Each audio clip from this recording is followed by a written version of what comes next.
ছোট্ট সুমাইয়ার বয়স ৮ বছর। সে থাকে বাংলাদেশের এক শান্ত সুন্দর গ্রামে। তাদের বাড়ির সামনে সবুজ ঘাসে ঢাকা ছোট্ট উঠান, পাশে নারকেল গাছ আর একটু দূরে একটি পুকুর। সকালে পাখির ডাক আর মায়ের মিষ্টি ডাকে সুমাইয়ার ঘুম ভাঙে।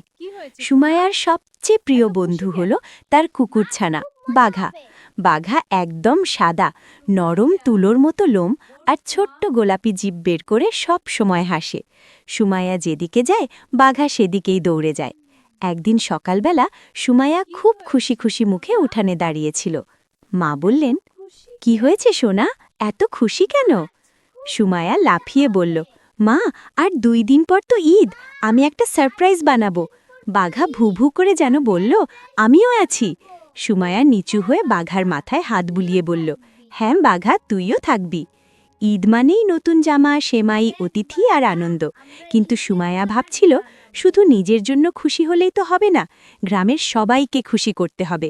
সে চুপি চুপি একটা পরিকল্পনা করল। দুপুরে সে তার ছোট্ট টেবিলে বসে রঙিন কাগজ বের করল। বাঘা পাশে বসে কৌতূহলী চোখে তাকিয়ে আছে। দেখ বাঘা, আমরা ঈদের কার্ড বানাবো। বাঘা লেজ নেড়ে সম্মতি দিল। সুমাইয়া লাল, নীল, সবুজ রং দিয়ে সুন্দর চাঁদতারার ছবি আঁকল। উপরে লিখল ঈদ মোবারক, নিচে ছোট্ট করে লিখল ভালোবাসা রইল সুমাইয়া ও বাঘা। বাঘা হঠাৎ তার পায়ের ছাপ কাগজে দিয়ে দিল। সুমাইয়া হেসে বলল, এই যে, তুই তো সই করে ফেললি। এভাবে তারা অনেকগুলো কার্ড বানালো। পরদিন সকালে সুমাইয়া দেখল একটা ছোট্ট সমস্যা হয়েছে। তার রঙিন কাগজ শেষ হয়ে গেছে, কিন্তু এখনও অনেক বাড়িতে কার্ড দেওয়া বাকি। সে একটু মন খারাপ করে উঠানে বসে রইল। বাঘা এসে তার পাশে বসে মুখ চেটে দিল। উফ, গুতোগুতি করিস না। সুমাইয়া হেসে ফেলল। ঠিক তখন পাশের বাড়ির দাদু করিম চাচা এসে বললেন, কি রে সুমাইয়া, মন খারাপ কেন? সুমাইয়া সব কথা খুলে বলল। করিম চাচা মৃদু হেসে বললেন, রঙিন কাগজ নেই তো কি হয়েছে, পুরনো খাতার পাতা আছে না, সেগুলো কেটে রং করলেই তো হবে। সুমাইয়ার চোখ চকচক করে উঠল। আহা, আমি তো ভাবিইনি। সে দৌড়ে ঘরে গিয়ে পুরনো খাতা নিয়ে এলো। বাঘাও পিছনে পিছনে দৌড়ালো।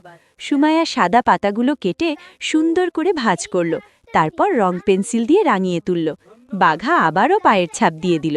তুই না থাকলে কাজই হতো না, সুমাইয়া বলল। ঈদের আগের দিন সন্ধ্যায় তারা কার্ডগুলো নিয়ে বেরোল। আকাশে চিকচিক করছে চাঁদ, বাতাসে সেমাই ভাজার মিষ্টি গন্ধ। প্রথমে তারা গেল বৃদ্ধা রহিমা খালার বাড়ি। সুমাইয়া বলল, খালা, ঈদ মোবারক। খালা কার্ড দেখে অবাক। ও মা, আমার জন্য? হ্যাঁ, আমি আর বাঘা বানিয়েছি। বাঘা লেজ নেড়ে দাঁড়িয়ে রইল। রহিমা খালা আদর করে বললেন, আল্লাহ তোমাকে অনেক সুখী করুক মা। এরপর তারা গেল রিকশাওয়ালা কাকুর বাড়ি, তারপর মুদি দোকানে চাচার বাড়ি। সবাই কার্ড পেয়ে খুব খুশি, কিন্তু ফেরার পথে তারা দেখল ছোট্ট রিনা উঠানে চুপচাপ বসে আছে।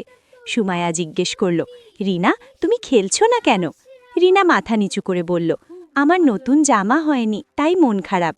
সুমাইয়া একটু চুপ করে রইল, তারপর বলল, জামা না থাকলেও ঈদ তো হয়, চলো আমরা কাল একসাথে খেলব। সে তার বানানো সবচেয়ে সুন্দর কার্ডটা রিনাকে দিল। কার্ডে বড় করে আঁকা ছিল রঙিন চাঁদ আর তারা। রিনা হাসতে শুরু করল, এটা আমার? হ্যাঁ, আর কাল তুই আমার বাসায় আসবি, আমরা সেমাই খাবো। বাঘা আনন্দে ছোটাছুটি শুরু করল। এদের দিন সকালে সুমাইয়া নতুন গোলাপি জামা পরে বেরোল। বাঘার গলায় ছোট্ট সবুজ ফিতে বাঁধা। রিনা সত্যি এলো। সুমাইয়া তার পুরনো কিন্তু সুন্দর একটা ফ্রক রিনাকে উপহার দিল। রিনা খুশিতে বলল, তুই আমার সেরা বন্ধু। তারা উঠানে খেলতে লাগলো। বাঘা বল নিয়ে দৌড়াচ্ছে, দুজন পিছনে পিছনে হাসতে হাসতে দৌড়াচ্ছে। গ্রামের সবাই বলছে, দেখো তো কি সুন্দর বন্ধুত্ব। সন্ধ্যায় সুমাইয়া উঠানে বসেছিল। আকাশে বড় গোল চাঁদ। মা এসে জিজ্ঞেস করলেন, আজ কেমন কাটলো ঈদ? সুমাইয়া হাসি মুখে বলল, সবচেয়ে সুন্দর ঈদ, কারণ আমরা সবাইকে খুশি করেছি। বাঘা এসে তার কোলে মাথা রাখল। করিম চাচাও দূর থেকে বললেন, ছোট কাজও বড় আনন্দ দেয়, মনে রাখিস। সুমাইয়া মাথা নাড়ল। সে বুঝল, ঈদের আসল আনন্দ নতুন জামায় নয়, বরং ভালোবাসা আর ভাগাভাগিতে। বাঘা ভু করে যেন বলল, ঠিকই বলেছ। রাতের আকাশে চাঁদ ঝলমল করছে, আর সুমাইয়া, রিনা আর বাঘার হাসির শব্দ ভেসে যাচ্ছে চারদিকে।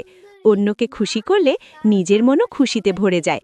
সত্যিকারের আনন্দ আসে ভাগাভাগি আর বন্ধুত্ব থেকে।